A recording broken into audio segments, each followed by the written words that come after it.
హిందువులలో అత్యంత ప్రసిద్ధి చెందిన పండుగలలో శ్రీకృష్ణాష్టమి ఒకటి. విష్ణువు 8వ అవతారమైన శ్రీకృష్ణుని జన్మదినాన్ని పురస్కరించుకొని ఈ పండుగను జరుపుకుంటారు. భారతదేశం అంతటా ఉత్సాహంతో అత్యంత భక్తి శ్రద్ధలతో వేడుకను నిర్వహిస్తారు. ఈ పర్వదినాన్ని గోకులాష్టమి, శతమానం ఆటం, శ్రీకృష్ణాష్టమి, శ్రీకృష్ణ జయంతి వంటి విభిన్న పేర్లతో పిలుస్తారు. శ్రీకృష్ణ జన్మాష్టమి 2025 కోసం ప్రజలందరూ చాలా ఆసక్తిగా ఎదురుచూస్తున్నారు కదా. సరే, ఈ పండుగకి ఎందుకు ఇంత ప్రాముఖ్యత ఉందో అని ఒక్కసారి తెలుసుకుందాం.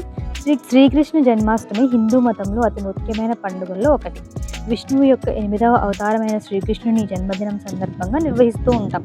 ద్వాపర యుగంలో శ్రీకృష్ణుడు సుమారు 5000 సంవత్సరాల క్రితం మధురలో జన్మించాడు. అసలు శ్రీకృష్ణాష్టమి అని ఎందుకంటారు?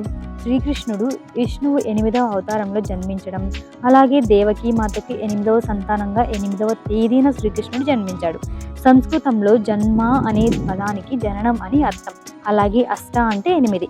8వ సంఖ్యకు శ్రావణమాసంలో కృష్ణపక్షం వస్తుంది. వీటన్నింటి కారణంగా శ్రీకృష్ణుడు పుట్టినరోజును కృష్ణాష్టమి అనే పేరు వచ్చింది.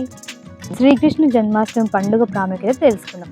హిందూ క్యాలెండర్ ప్రకారం శ్రీకృష్ణ జన్మాష్టమి సందర్భంగా శ్రావణ మాసంలో కృష్ణపక్షంలోని 8వ రోజు అష్టమి తిథిని జరుపుకుంటారు. ఈ పండుగ సాధారణంగా ఆగస్టు లేదా సెప్టెంబర్లో రోహిణి నక్షత్రంలో వస్తుంది. భక్తులు కృష్ణాష్టమి పండుగను భారతదేశంలోనే కాకుండా కొన్ని విదేశాలలో కూడా భక్తి శ్రద్ధలతో జరుపుకుంటారు. శ్రీకృష్ణ జన్మాష్టమిలోని అత్యంత ఆసక్తికరమైన ముఖ్యమైన అంశం దహిహండి అంటే ఉట్టికొట్టే పండుగ. ఉట్టికొట్టే వేడుక అనేది శ్రీకృష్ణ భగవానుడికి అత్యంత ఇష్టమైన కార్యకలాపాన్ని వర్ణిస్తుంది. ఇక్కడ యువకుల బృందాలు ఒక పిరముని ఏర్పాటు చేసి పెరుగుతో నింపిన మట్టి కుండని పగలగొడతారు. శ్రీకృష్ణుడు జన్మించిన సమయంలోని కృష్ణ జయంతిని అర్ధరాత్రి వరకు జరుపుకుంటారు. కృష్ణ జననం మరుసటి రోజు భక్తులు ఉట్టికొట్టే వేడుకలు పండుగను జరుపుకుంటారు. మీకు మీ కుటుంబ సభ్యులందరికీ కృష్ణాష్టమి శుభాకాంక్షలు.